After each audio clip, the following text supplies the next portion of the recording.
Learners में से कोई प्लीज।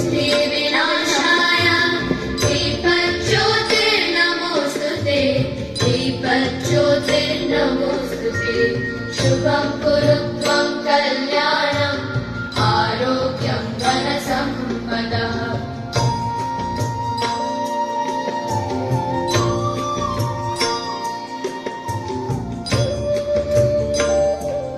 तो अच्छा रहेगा फंक्स करिए, उसके बाद काउंसलर्स की शुरुआत करेंगे। मैं डॉक्टर सुनीता बड़ा यहाँ मेडिकल कॉलेज में कार्यरत हूँ हिंदी विभाग में, और इग्नू में मुझे समन्वयक के पद पर सेवा करने का अवसर मिला है। आज के इस बैठक में आप सबों का स्वागत है। मैं मिथिलेश सिंह मनोविज्ञान का शिक्षक हूँ इसी कॉलेज में, और इग्नू अध्ययन केंद्र जिसमें आपने नामांकन लिया है उसमें असिस्टेंट कोऑर्डिनेटर। धन्यवाद। Thank you sir. और मैं डॉक्टर अर्पित सुमन टोपो, असिस्टेंट प्रोफेसर महिला कॉलेज चाईबासा, और मैं असिस्टेंट कोऑर्डिनेटर हूँ इग्नू की, और साथ में मैं काउंसलर हूँ MARD। मुझे जितने भी कोर्स होते हैं उसके जो प्रोजेक्ट होते हैं, और उसके साथ में फिजिक्स की भी काउंसलर हूँ। तो इस तरह से मेरा परिचय है। और हमारी जो सबसे मुखिया है वो हमारे कॉलेज की प्रिंसिपल मैडम है, जो हमारी डायरेक्टर भी है। Doctor Pritibala Sinha, professor incharge महिला कॉलेज चाईबासा।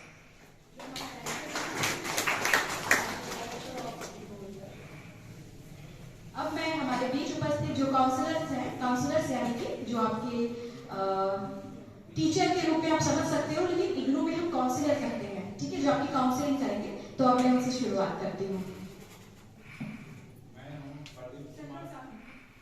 मैं हूँ प्रदीप कुमार चौधरी, काउंसलर मैथमेटिक्स। संतोष कुमार, अध्यक्ष हिंदी विभाग कल्याण विश्वविद्यालय चाईबासा। आपके अध्ययन केंद्र 0525 हिंदी विषय। शिक्षार्थियों की सेवक डॉक्टर किशोर साहू, अध्यक्ष हिंदी विभाग टाटा कॉलेज चाईबासा, और इग्नू सेंट्रल महिला कॉलेज चाईबासा का counsellor.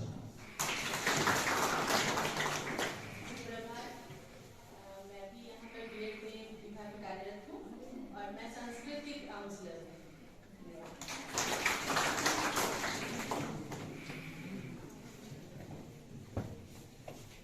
A very good morning all of you.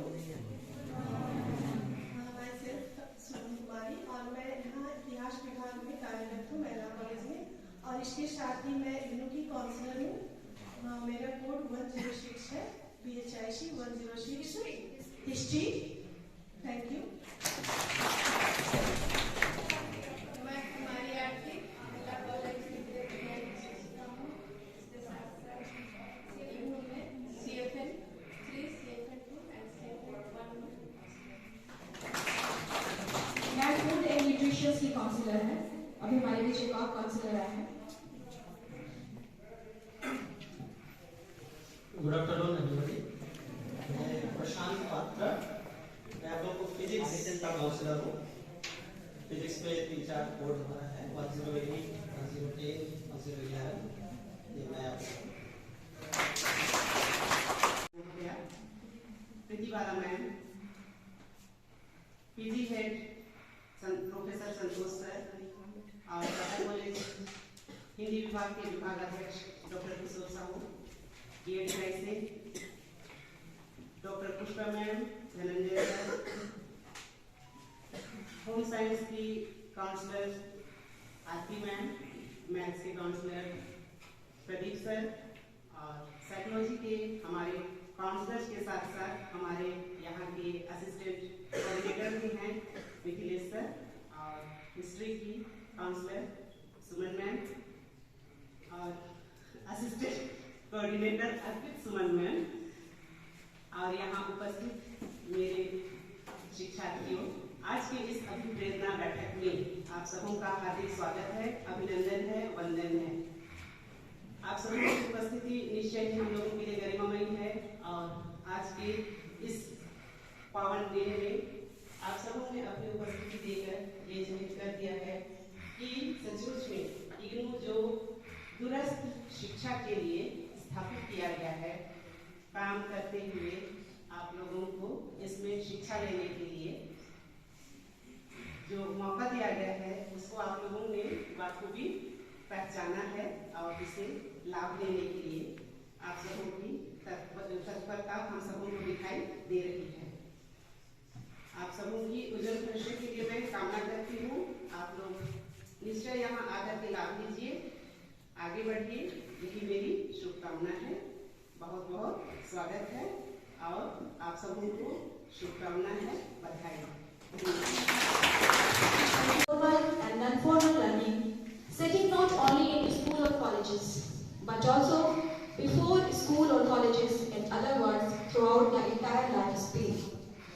शिक्षा एक ऐसी व्यवस्था है जो सिर्फ स्कूल और कॉलेज तक सीमित नहीं है।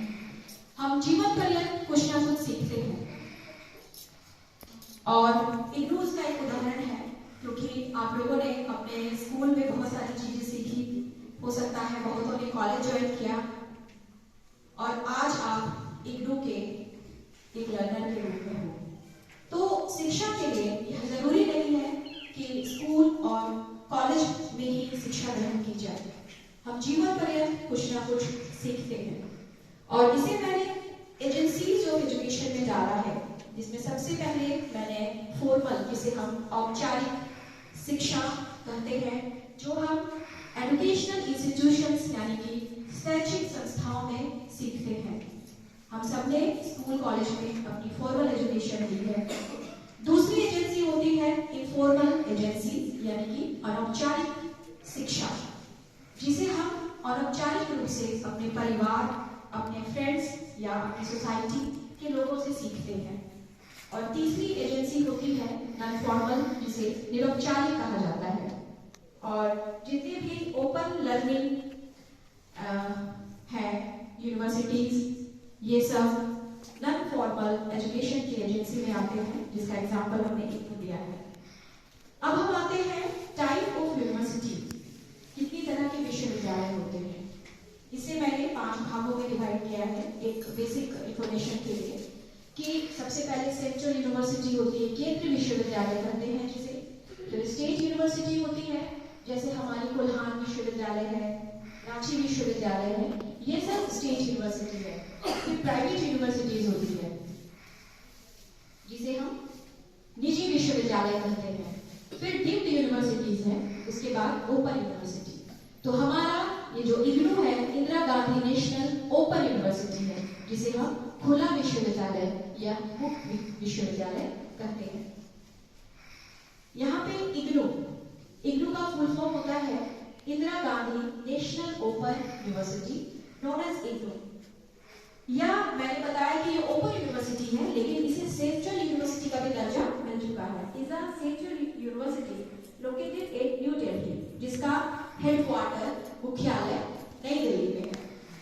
India is run by the central government of India and with total active enrollment of over 4 million students claims to be the largest university in the world.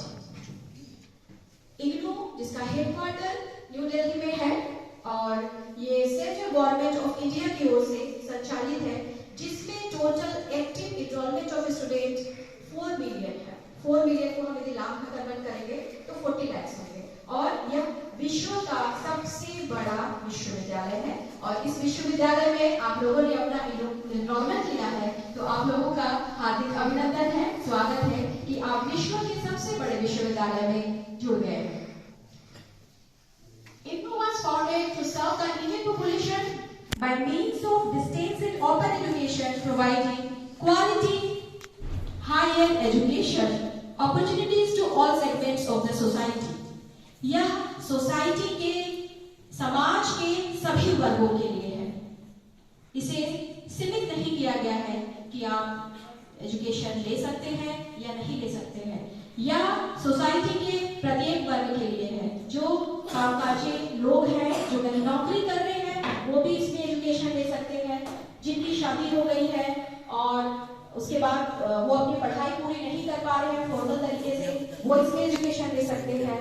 और यदि कोई इंटर के बाद रेगुलर मोड पे कोई यंग भी यदि inter के बाद रेगुलर मोड पे यदि अपने एजुकेशन को कंप्लीट नहीं कर पा रहे हैं, वो भी एजुकेशन ले सकते हैं। इसलिए हमने यहाँ पे कहा है कि ऑल सेगमेंट्स ऑफ सोसाइटी के प्रत्येक वर्ग से लोग यहाँ पे एजुकेशन ले सकते हैं। IGNOU is known to offer education to more than 4 million students in the India along with 50 other countries. IGNOU सिर्फ इंडिया में नहीं है, इंडिया के अलावा यह विश्व के 15 देशों में भी है और इसका ऑफिशियल वेबसाइट है www.ignou.ac.in। आप इसे नोट डाउन कर सकते हैं। यदि आपको IGNOU के बारे में कोई भी जानकारी चाहिए, आप इस www.ignou.ac में जाकर के अपनी जानकारी ले सकते हैं, क्योंकि IGNOU पूरी तरह से ऑनलाइन टीचिंग लर्निंग मोड पर है। इस वेबसाइट में जाने के बाद यदि आपको अपने प्रोग्राम या कोर्स से रिलेटेड कोई जानकारी चाहिए तो आप हमारे स्टडी सेंटर में आ सकते हो, लेकिन आपके हैंड में ही यानी आपके मोबाइल में ही आप यहाँ पे सर्च कर सकते हो IGNOU के बारे में, अपने कोर्स के बारे में यदि कोई जानकारी चाहिए तो। जब हम IGNOU की बात करते हैं तो इसके कुछ फीचर्स होते हैं जो यूनिक है, जो सबसे अलग है। हम क्यों IGNOU ज्वाइन करें? हम जितने अलग तरह के विश्वविद्यालय मैंने बताया वहां भी कर सकते हैं। तो मैं थोड़े से यूनिक फीचर्स को भी पॉइंट आउट करना चाहूंगी। सबसे पहले पॉइंट हमने डाला है फ्लेक्सिबल, यानी फ्लेक्सिबिलिटी है, लचीलापन है। यहाँ पर परीक्षाएं वर्ष में 2 बार होती है। क्लियर है? नोट डाउन करें। फ्लेक्सिबिलिटी को मैं बताना चाहूंगी परीक्षा से। यहाँ परीक्षाएं वर्ष में 2 बार होती हैं। एक बार जून TEE यानी कि जून टर्म एग्जामिनेशन और दूसरी बार होती है दिसंबर TEE, दिसंबर टर्म एग्जामिनेशन, जो परीक्षा भी चल रही है, जिसके बारे में मैंने पहले चर्चा की है। और इसमें आप अपने सहूलियत के अनुसार परीक्षा दे सकते हैं। यदि आपने किसी प्रोग्राम में एडमिशन लिया है, BA में मान लीजिए एडमिशन लिया है, उसमें आपका 8 पेपर है, तो जरूरी नहीं है कि 8 पेपर जिसको हम कोर्स करते हैं IGNOU में सारी की परीक्षा देनी है। कुछ परीक्षाएं आप जून में आपकी तैयारी के अनुसार दे सकते हैं, कुछ परीक्षाएं आप उसमें दिसंबर में दे सकते हैं। यहाँ पे कोई भी प्रोग्राम जो है उसके अलावा उसकी वैलिडेशन होती है। जैसे यदि आपने BA में एडमिशन लिया है जो 3 साल का कोर्स है और ये मिनिमम ड्यूरेशन है, मैक्सिमम ड्यूरेशन 6 साल की है, आप उसे 6 साल में कंप्लीट कर सकते हैं। इसी तरह से यहाँ सर्टिफिकेट कोर्स यदि आपका 6 महीने का आपने एडमिशन लिया है, इसका ड्यूरेशन मिनिमम 6 मंथ्स है, तो मैक्सिमम भी उसके होते हैं। तो हर प्रोग्राम का मिनिमम और मैक्सिमम ड्यूरेशन होता है। तो इसको मैंने फ्लेक्सिबिलिटी के रूप में लिया है कि आप अपने सुविधा के अनुसार यहाँ पर अपनी पढ़ाई पूरी कर सकते हैं। Individualized study flexibility in terms of pace and duration of study. IGNOU पूरी तरह से इंडिविजुअलाइज्ड स्टडी है। कैसे? क्योंकि आप जब एडमिशन लेते हैं तो आपको स्टडी मटेरियल आपके घर पहुंच जाता है। यदि आप ऑफलाइन कोर्स चूज करते हैं तो यहाँ पे भी एडमिशन के टाइम में आपने देखा होगा आपको 2 ऑप्शन आए होंगे, ऑफलाइन और ऑनलाइन का। यदि आपने ऑफलाइन कोड चुना तो बुक्स आपके घर पे पहुंचेंगे, यदि ऑनलाइन कोड चुना तो आपको सॉफ्ट कॉपीज डाउनलोड कर सकते हैं। तो इस तरह से जब आपके पास आपकी स्टडी मटेरियल ऑनलाइन या ऑफलाइन कोड पर पहुंच जाती है तो आप उसे खुद पढ़ेंगे। ठीक है, इसीलिए इंडिविजुअलाइज्ड स्टडी कहा गया है। यहाँ पे टीचर नहीं बोलते हैं, यहाँ पे काउंसलर बोलते हैं। जैसे अभी इंट्रोडक्शन हुआ, काउंसलर का मतलब वो होता है आपको जो स्टडी मटेरियल्स मिली है उसे आपको पढ़ना है, पढ़ने के बाद कोई कंफ्यूजन है, कोई डाउट है, तब आप अपने काउंसलर से कांटेक्ट कर सकते हैं। तो सेकंड पॉइंट है individualised study flexibility in terms of pace. आप कहीं भी उस बुक को पढ़ सकते हैं, ऐसा नहीं है कि आपको इसी क्लासरूम में आके पढ़ना है। Pace and duration of study, आपके पास ये स्वतंत्रता होती है कि आप अपनी सुविधा के अनुसार आपको इग्नू के द्वारा प्रोवाइड कराया हुआ स्टडी मटेरियल पढ़ सकते हैं। Third point is use of latest information and communication technologies. यहाँ पर इग्नू पूरी तरह से ऑनलाइन मोड पर है। आप इग्नू में देखेंगे कि ये बहुत ज्यादा टेक्नोलॉजी फ्रेंडली है। सब कुछ आपको www.ignu.ac वेबसाइट पर उपलब्ध है। आपके स्टडी मटेरियल, आपके क्वेरीज, आपके कुछ ग्रीवेंसेस हैं तो आपके लिए स्टूडेंट सेक्शन है जहां पे आप जाकर के अपने ग्रीवेंस भी डाल सकते हैं एंड 24 आवर में आपको उसका रिस्पांस भी मिलेगा। ठीक है, तो यह पूरी तरह से latest information and communication technology से भरा है। Nation wide student support service network, पूरे देश में स्टूडेंट सपोर्टिव सेंटर है। जैसे महिला कॉलेज चाईबासा, ठीक है, ये हमारे 0525 महिला college Chaibasa student support centre है। यानी आप ऑनलाइन मोड पर कुछ सर्च कर रहे हो, नहीं समझ में आ रहा है, तो हम आपके सपोर्ट के लिए बैठे हैं और ये पूरे देश में है। इनफैक्ट अभी हमने 15 कंट्रीज की बात की थी, तो वहां पे भी वो है। तो आपको कुछ भी डाउट होता है, कुछ भी कंफ्यूजन होता है, तो आप देश भर के किसी भी इग्नू स्टडी सेंटर में जा करके अपने क्वेरीज को पूछ सकते हैं। कॉस्ट इफेक्टिव प्रोग्राम्स, इग्नू में जो भी प्रोग्राम्स हैं वो बहुत ही कॉस्ट इफेक्टिव हैं। यदि हम इसकी तुलना दूसरे विश्वविद्यालय यानी कि रेगुलर मोड या सेंट्रल यूनिवर्सिटीज या अगर जितने हमने बताए थे उनसे करेंगे तो यहाँ पे उसका कोर्स फी काफी कम है।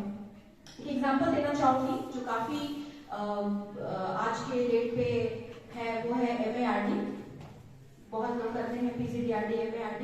तो यदि हम इसको दूसरे जगह प्राइवेट यूनिवर्सिटीज वगैरह में जाकर देखेंगे तो वहाँ उसका फीस बहुत ज्यादा है, लेकिन हमारे इग्नू में उसकी फीस काफी कम है। कोई MARD के स्टूडेंट है तो बता सकते हैं कितनी फीस है? कोई MARD वाले नहीं आए हैं? अप्रोक्सीमेटली 15 to 15 तक में हो जाता है। कितना एडमिशन फी लगा आपका? 100, 2700 रुपए। आपने PGDRD किया तो ये 7-8 हजार में आपको ये हो जा रहा है। ठीक है, It brings students in par with other regular graduates. Graduates from IGNU are eligible to apply for job in both government and private sectors.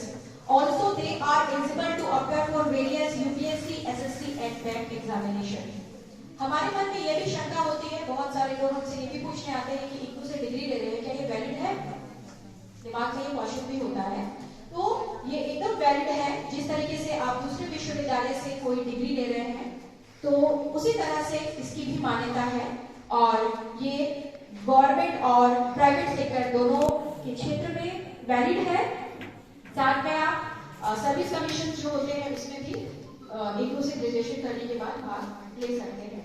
हमारे यहाँ PhD डिग्री है, हमारे यहाँ बैचलर्स डिग्री है, diploma, PG diploma, advance diploma, PG and advance certificate course, certificate programmes, online programmes, बहुत तरह के यहाँ पे प्रोग्राम्स अवेलेबल है। आप लोगों ने अपने अकॉर्डिंगली उसे चुना है। अब हम आते हैं एडमिशन प्रोसेस में। Online admission is taken twice a year, January session and July session. साथ में 2 बार नामांकन होता है, एक बार जनवरी सेशन में और जुलाई सेशन में। आप लोगों ने यहाँ पे जुलाई सेशन में एडमिशन लिया है और आज उसकी इंडक्शन मीटिंग हो रही है। हालांकि ये इंडक्शन मीटिंग थोड़ी लेट हो रही है क्योंकि जब से कोरोना आया है थोड़ा सा हम लोगों का सेशन पीछे हो गया है। अदरवाइज एडमिशन के 1-1.5 महीने के अंदर में इंडक्शन मीटिंग पहले हो जाया करेगी। अब यहाँ पे हम आते हैं, सेमेस्टर बेस्ड प्रोग्राम उपलब्ध है हमारे यहाँ, ईयर बेस्ड प्रोग्राम है एंड ऑल्सो सर्टिफिकेट प्रोग्राम्स है जो 6 मंथ्स का है। आप लोगों ने अभी यहाँ पे जो BA में एडमिशन लिया है वो सेमेस्टर बेस्ड एग्जाम प्रोग्राम है। ईयर बेस्ड में आपका मास्टर डिग्री है, जो मास्टर में एडमिशन लिए हैं वो ईयर बेस्ड है और जो BA में लिए हैं वो सेमेस्टर बेस्ड है। और इसके साथ साथ में सर्टिफिकेट प्रोग्राम है जो 6 मंथ्स का होता है। और जैसे मैंने पहले भी बताया था, यहाँ पे मिनिमम और मैक्सिमम ड्यूरेशन होते हैं। आपका जो मिनिमम ड्यूरेशन है उसके साथ साथ में मैक्सिमम होता है। आप अपने प्रोग्राम के अनुसार उसे देख सकते हैं। ओके, अब यहाँ पे एक और भी प्रश्न आ सकता है जो हम लोग बात करते हैं क्रेडिट सिस्टम की। यदि आप लोगों ने एडमिशन लिया होगा तो वहाँ पे कुछ क्रेडिट्स थे लिखे हुए थे।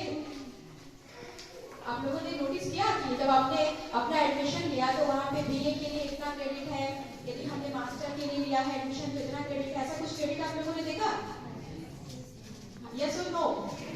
ओके, अब हम जानते हैं ये क्रेडिट होता क्या है। ठीक है, IGNOU follows the credit system that is based on the time factor involved in studying. One credit is equivalent to 30 study hours inclusive of all learning activities. यदि आप किसी कार्यक्रम में, यहाँ पे हम लोग कोर्स को ना कार्यक्रम बोलते हैं IGNOU में, ठीक है, प्रोग्राम कहा जाता है, तो किसी प्रोग्राम में यदि आपने एडमिशन लिया है और वो 10 क्रेडिट का है तो कितने आवर पढ़ाई करनी है आपको? 10 क्रेडिट है यदि आपका तो कितने घंटे आपको पढ़ाई करनी है? जेन्युइनली 300 आवर सेल्फ स्टडी, उसके बाद काउंसलर से कांटेक्ट करना है। ठीक है, तो हर कोर्स का एक एक क्रेडिट होता है। तो आप इस चीज को देख ले कि एक क्रेडिट बराबर 30 घंटा, तो उसके लिए हमें सेल्फ स्टडी करने हैं और उस क्रेडिट को पूरा करना है जेन्युइनली, मतलब करना चाहिए। ठीक है, student have to right to collect credits at their own pace, convenience and according to their own capability. और ये 30 घंटा का मतलब ये नहीं है कि हम 2 दिन में कर देंगे, एक दिन में 24 घंटा, दूसरा दिन में 24 घंटा, तो फिर हमने 2 दिन में ही करना है, ऐसा नहीं है।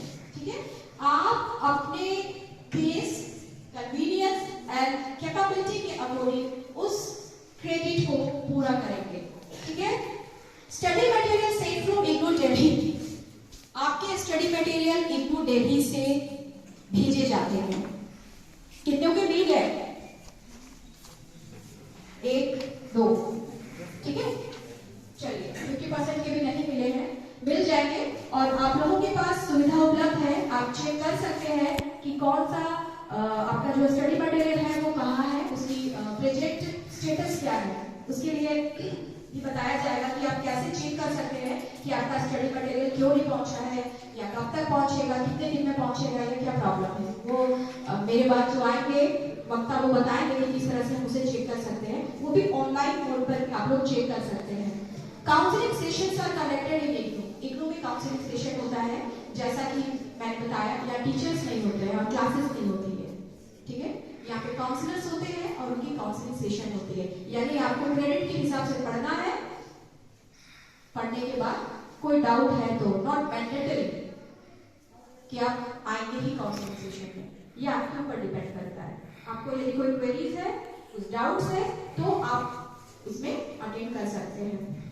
अब हम आते हैं इवैल्यूएशन सिस्टम। IGNOU का इवैल्यूएशन सिस्टम क्या है, कैसे है?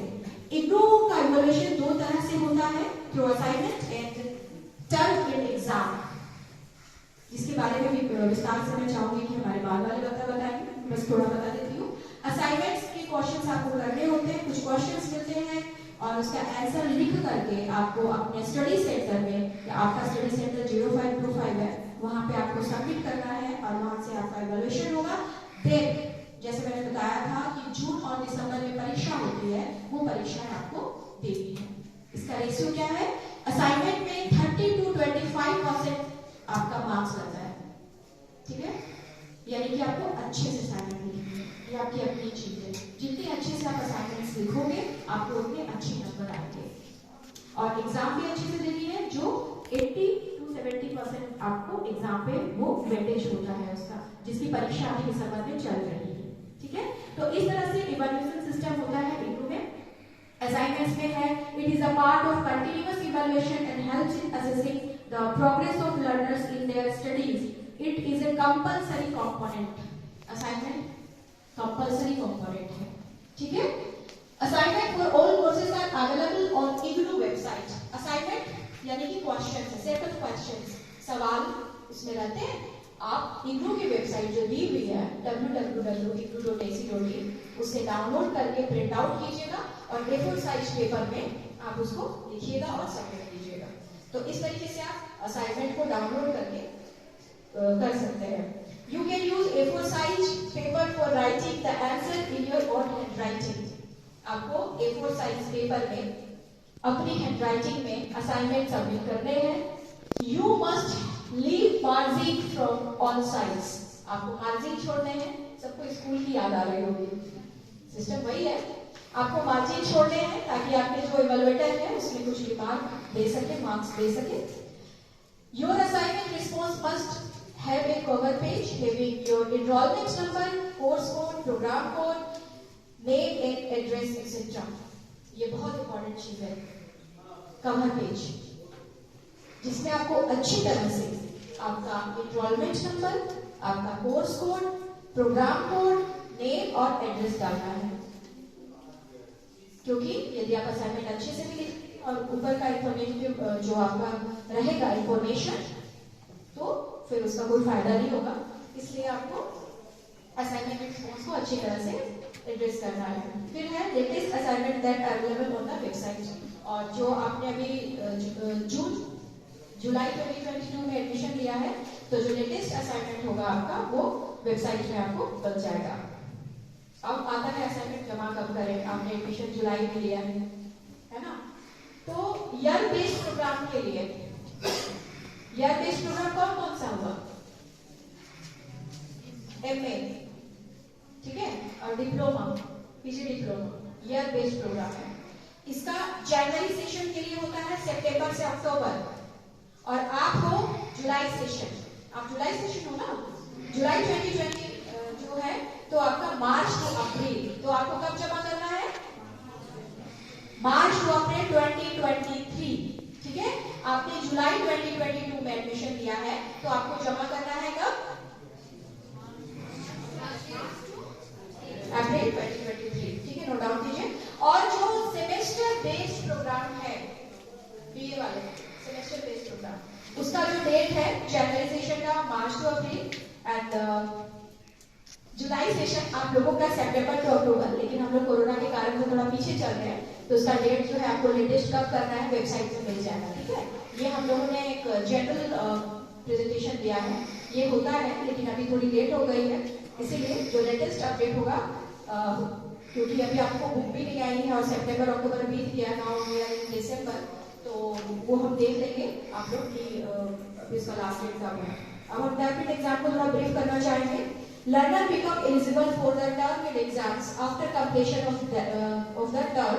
In case of year-based program, the learner can take exams for the first year course after 1 year, and for semester-based program, it is after 6 months.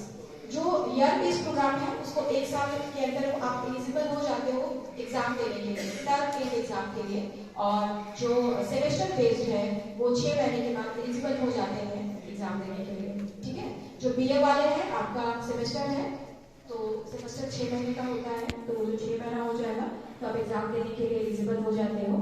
और जिनका मास्टर्स है या PG diploma वगैरह है, 1 साल के बाद आप लोग जो है वो एग्जाम देने के लिए एलिजिबल हो जाते हो। सबमिशन करना पड़ता है एग्जाम देने के लिए अपना exam form. Submission of examination form. Exams form are to be filled up online in March and September for taking exams in June and December TEE respectively. हमको परीक्षा देना है तो ऑनलाइन एग्जाम फिल करना पड़ेगा। एक कोर्स का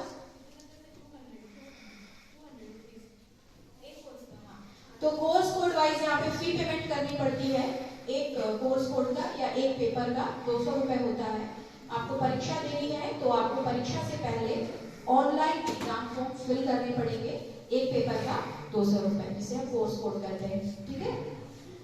Learners are advised to keep visiting the IGNOU website www.ignou.ac.in for the update information about the submission of exam form. आपको बीच में IGNOU के ऑफिशियल वेबसाइट में क्या करते रहना पड़ेगा? सर्च करते रहना पड़ेगा, ठीक है। यहाँ पे आपको एडवाइस किया जा रहा है कि आप विजिट करते रहना पड़ेगा IGNOU के ऑफिशियल वेबसाइट में। Exam fee is to be paid ₹200 per course while filling out the exam from online. Online mode पे आप लोगों को 200 रुपए एक कोर्स कोड का होगा। Exam hall tickets are issued to be eligible candidate upon submission of the exam from online. और जब आप एग्जाम फॉर्म भर लेंगे तो आपको हॉल टिकट मिलेगा, ठीक है।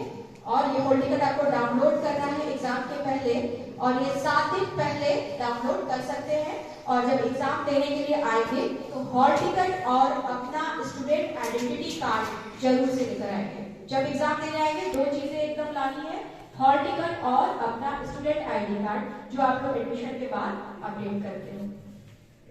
तो इस तरह से ये मेरी प्रस्तुति थी, एक brief information of IGNOU. Thank you everyone.